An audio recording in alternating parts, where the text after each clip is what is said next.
Hey guys, it's me, Vintage Blues, and I am back with the feature video to the first part of my How I Found Out I Was Pregnant pregnancy story, which is part of the Mama Bear series.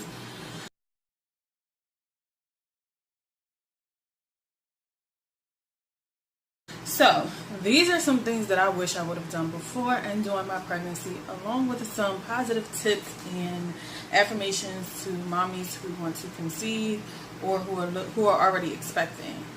So the first thing I wish I would have done is read the book, Taking Control of Your Fertility. Now, I'm not done the book, but I found this book a lot later after I had my baby girl. But the reason why I wish I would have read this book before is because I had no idea of the control that I had over my fertility, let alone the anatomy of my womanhood. I didn't know about those things. I just took for granted what the doctor said and took it as law. And though my doctors were really helpful in a lot of aspects of my life, it was just really depressing being so young and dealing with these things and thinking that this was the end of the end for me. Had I read that, I wouldn't have been so stressed and depressed. I wouldn't have been so overwhelmed. I would have known the power that food had to heal my body. I wouldn't have been depressed about how I look if I didn't like my weight. I wouldn't have been stuck on those things. I would have been more focused on me, healing my body, and getting myself right so that I can be a healthy young woman.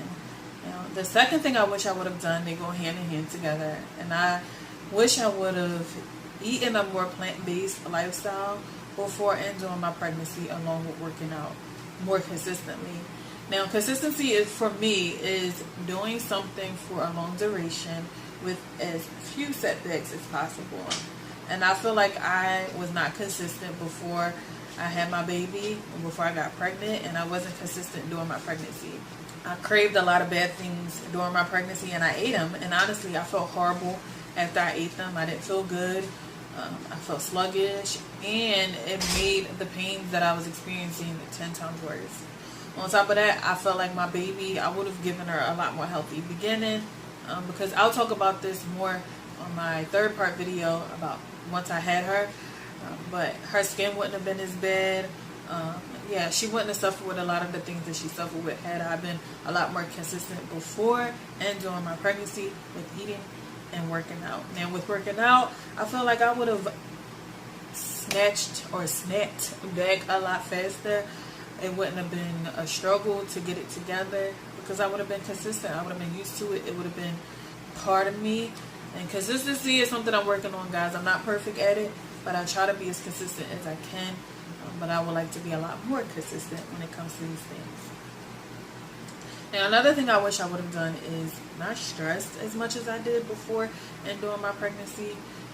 And I think a lot had to do with hormones, but I wish I would have had a more positive outlook on my pregnancy. I wouldn't have been so scared of miscarrying her or losing her. Now, your baby feels all of those things. Now, I really fought with trying to remain positive when it came to my pregnancy. I was just really scared, but I wish I wouldn't have stressed so much about that.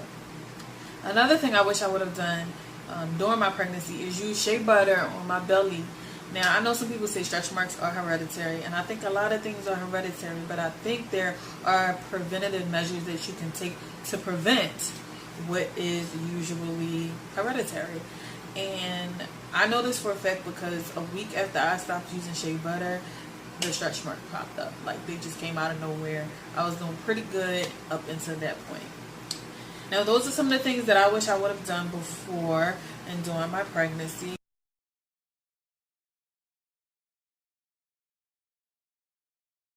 Let's talk a little bit about some tips, some positive things you can do if you're looking to conceive or you're already expecting. The first thing that I would say to do is learn from me, learn from my mistakes, and try to really adopt some of those good habits in your life so that you can have a healthy pregnancy.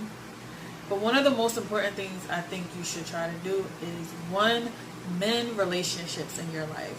Whether it's past relationships with family or whatever it is, friendships, try to mend them. Sometimes we're the culprit as to why positive people are no longer in our lives.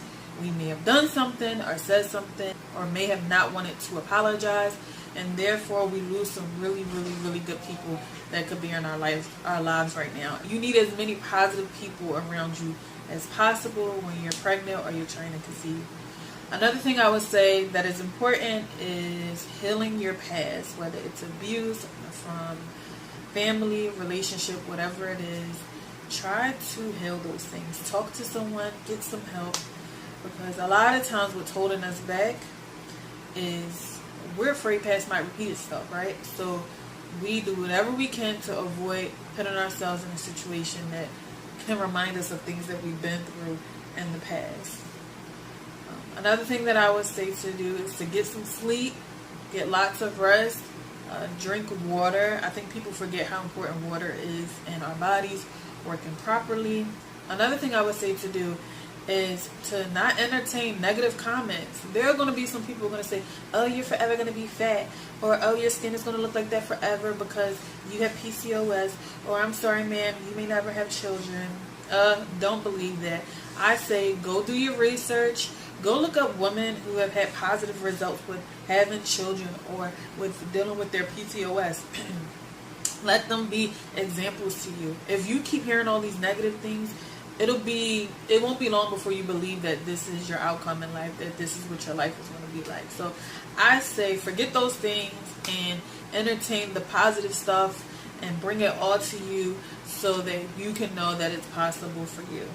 Now, the reality in life is sometimes we may not be able to conceive. I hope that's not the case, but for some extreme reasons, we may not be able to have children. And I say extreme because they are extreme. In that case, look at other options like adoption and any of those fields. There are so many little precious babies who wish they had a home or want to have a home. So maybe that's something that you can consider. But the biggest thing I would say is what the Bible says about there being more happiness in giving than there is receiving. Now, even if you're not a Bible reader or you don't believe in the Bible, I think that is a good rule to follow. There is nothing wrong with giving to others. You experience so much happiness when you're not consumed in you and what you want. You feel good when you can sacrifice some things to make other people happy. So I think that those are important. I think that's something, everyone should consider doing.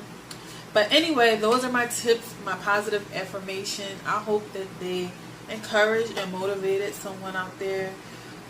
Until then, guys, please like, comment, and subscribe, like I said, so you can receive the notifications about these videos coming out. I know, like I said before, I've been